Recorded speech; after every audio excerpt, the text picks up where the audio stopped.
Herkes salonda, sizlər necəsiz? Bugün sizlərlə bir yerdə bu bacımızın etdiyi burun konturunu edəcəyik. Sizlərə canlı şəkildə şərait yaramadığını göstərəcəm. Hazırsa videoya başlayaq. Hərflərlə burun konturu eləyir. R, C, H, U hərflərinin burun konturunu göstərir.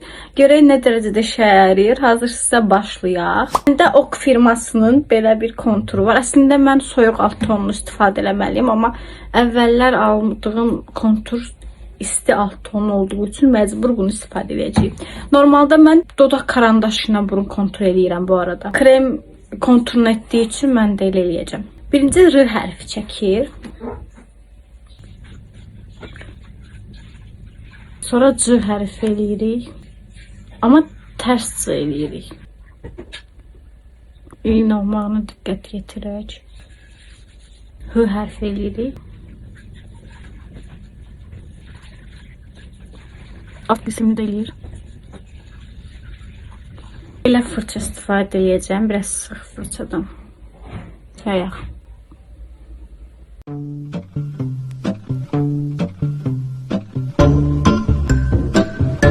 Hal-hazırda çox zəif görsənir. Məncə karandaşla da eləyək. Jevin 636 nömrəli karandaşı ilə kontursuna bir turda gedəcəm. Belə burnumda heç nə yox kimi görsənir. Bəlkə mənim konturum pisdir, ola bilsin ki. Deməli, R eləyirik. Birinci baxın. Belə. Bu səfər karandaşla elədim. Yekin olaraqsa highlighter istifadə eləyirik. Mənim highlighterım belədir. Tam olaraq firması da bu cür. Yəni, orijinallar qədər qəşəngdir. Bu barmağımla eləyəcəm. Konturdakı izin incə olmaq üçün. Ağ götürdüm. Çox götürmüşəm. Nida eləyir indi. Fırça ilə də eləyək, üstündən gedək.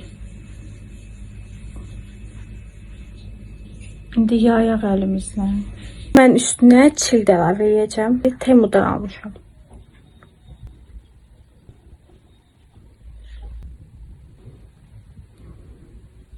Yekinalı belədir. Öz fikirlərinizi rəylərdə yazın. Məncə çox qəşəng bir kontur deyil. Mən bundan yaxşı konturlar bilirəm. Bir dənə video paylaşmışdım konturuna bağlı. Daha qəşəng idi məncə. Bu çox yaxşı olmadı. Ya da mənim konturumda problemim də ola bilər. Bilmirəm, amma belə. Bəyənib abunə olub mənə dəstək olmağı unutmayın.